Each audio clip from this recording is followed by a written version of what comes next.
scorching sun evaporating most of the desert's rainfall, the land productivity hardly suffices for acceptable livelihood.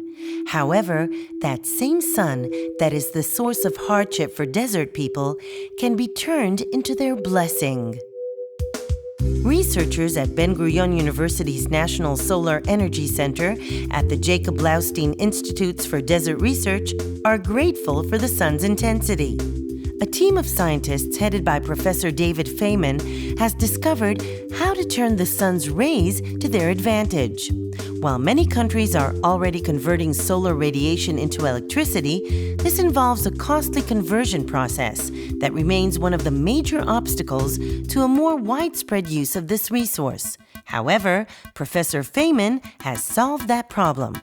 Under the current technology, solar power is created by panels made up of many photovoltaic cells. These cells have two functions. They collect the sun's rays and convert them into electricity. The problem is that these panels must cover a very large surface in order to collect enough rays, but they are very expensive to produce. Professor Faiman has created a more complex system that separates these two conventional roles of the photovoltaic cells. He collects the sun's rays with large, low-cost mirrors shaped as a parabolic surface. These mirrors then focus the rays onto a mini solar panel. Though the panel itself is still quite expensive, it produces 2,000 times more electricity than the same amount of conventional photovoltaic material, making it so much cheaper. Working with the commercial company Zenith Solar, they have designed a solar tree that functions as part of a solar farm. The first such facility is now operating on Kibbutz Yavne in Israel. But the system is not yet foolproof.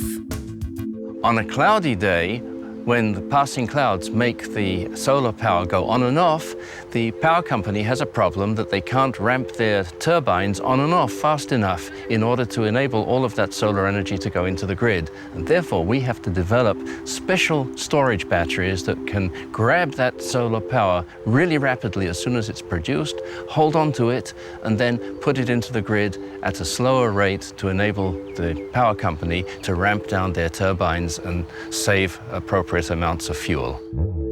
Professor Faiman is therefore experimenting with different kinds of batteries in an effort to create the ultimate one that will store enough solar-generated electricity to solve this problem.